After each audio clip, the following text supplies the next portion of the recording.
Olá, pessoal! Tudo bem com vocês?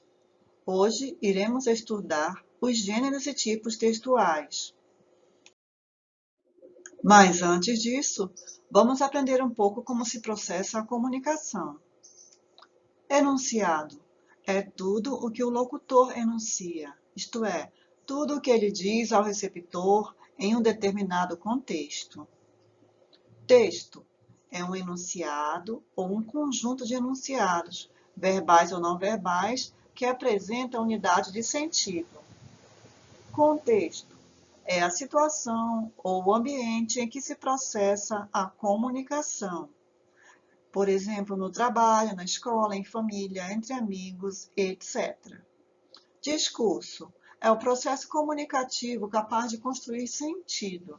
Além dos enunciados, envolve também os elementos da situação. Quem são os interlocutores que estão se comunicando, em que momento e lugar ocorre a comunicação e com que finalidade. Assim sendo, todo discurso tem sua intencionalidade. Sempre que escrevemos um texto, precisamos refletir sobre três aspectos. Número 1. O que escrever? O assunto. Número 2. Para que escrever?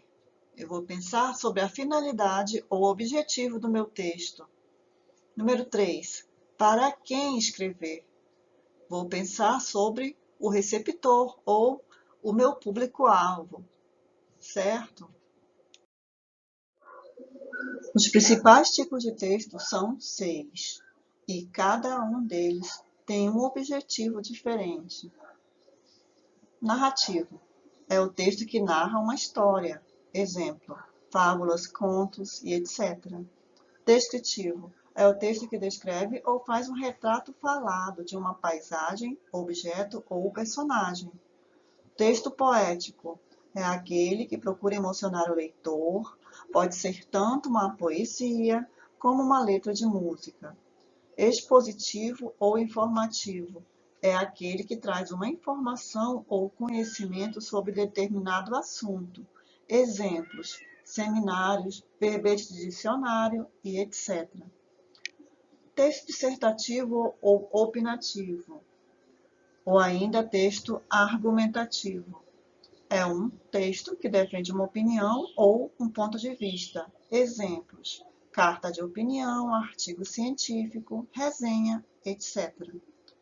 Injuntivo ou instrucional é o texto que apresenta instruções sobre como executar determinada tarefa.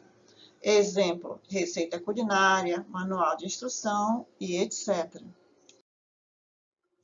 E o que seria gênero textual? O gênero textual é a forma como a língua é empregada nos textos, em suas diversas situações de comunicação ou contexto, respeitando assim algumas características comuns, típicas desse gênero. Por exemplo, quando se escreve uma receita culinária, dividimos o texto em ingredientes e modo de preparo, não é mesmo? Porém, quando escrevemos uma carta, devemos observar outro tipo de estrutura, seguindo assim uma forma específica desse gênero. O gênero textual pode conter mais de um tipo de texto. Um manual de instruções, por exemplo, apresenta uma lista do que acompanha o objeto, texto descritivo, e o modo de execução ou de instalação desse mesmo aparelho, que seria o texto injuntivo. Então, pessoal, temos aqui novamente os tipos de textos com as suas finalidades relacionados aos seus gêneros textuais. Com o tempo, vocês irão aprender sobre cada um deles. Espero que tenham entendido o assunto. Qualquer dúvida é só me procurar. Obrigada pela atenção e até mais.